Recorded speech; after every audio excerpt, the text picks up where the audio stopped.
Abhinay Muthoo, who is a professor of economics from the University of Warwick, joining us live. Thanks so much for speaking to us. Okay, usually there is strength in numbers, right? So, I mean, it's hard to fathom how the UK could negotiate a great deal on the terms that Boris Johnson has just laid out when you've got the interests of over 24 countries versus this one. So explain really where Boris Johnson thinks he has so much leverage here. So I think, hello, good afternoon. It is true what you just said, that the European Union is 10 times the size of the UK economy.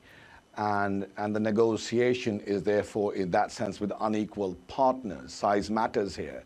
But what's going, I guess, in favor of the United Kingdom is that, and that's what Mr. Boris Johnson, the Prime Minister, is trying to establish, is credibility, if you like, with a no-deal option.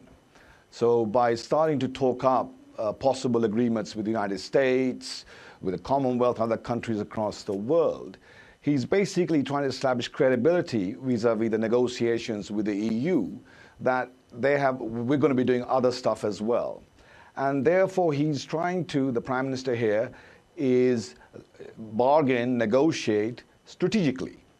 He knows that size is against him, and he's trying to mitigate against that by looking to, in fact, he talks about it, we will be having all those negotiations with different countries at the same time in this transition period.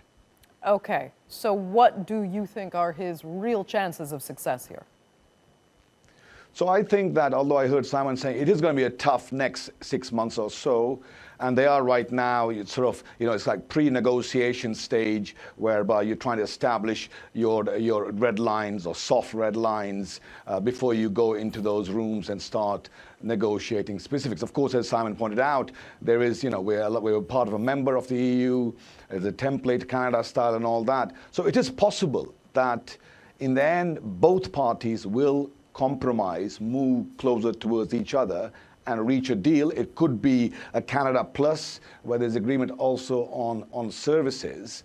And I think we'll have to see what happens in the next 7 months, because, one scenario is that the Prime Minister, the UK Prime Minister, does get some credible progress with a trade deal with the United States. That's going to strengthen the UK's bargaining power in the negotiations that will be happening with the EU. One has to understand, I think that we need to understand that we're moving to what economists call a new equilibrium, a new state of affairs from the current one. There's going to be disruption over the next year, 2 years.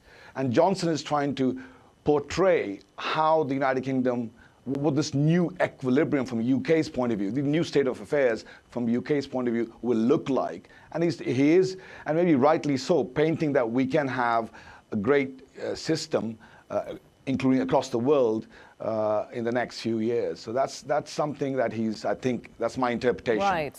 So tell us, politically, how dangerous is it for the EU to look as if the UK, and effectively, if that is the case, that the UK does come out winning here? Politically, how dangerous? It makes the EU look weak. I think again, language and how it's done is very important. I don't think it's about UK winning or the EU winning. I would say both winning. Now that the United Kingdom has Brexited, I think it's moving forward over the next 6 months and negotiating in good faith, accepting and recognizing we're now in a new world scenario, and both negotiating, as I said, in good faith, wanting to be great partners.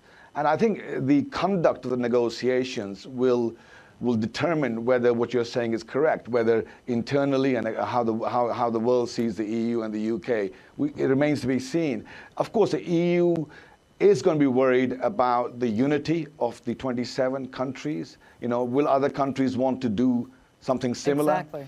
So all those things will be on the minds of the EU negotiators and so on. And to predict one way or another, I think would be foolhardy at this point. They're playing a game, by the way, Andrea. They're playing a game, and it's difficult to predict clearly what's going to happen over the next 6 months. Okay. Abhinay Muthoo, thank you so much for joining us there from London.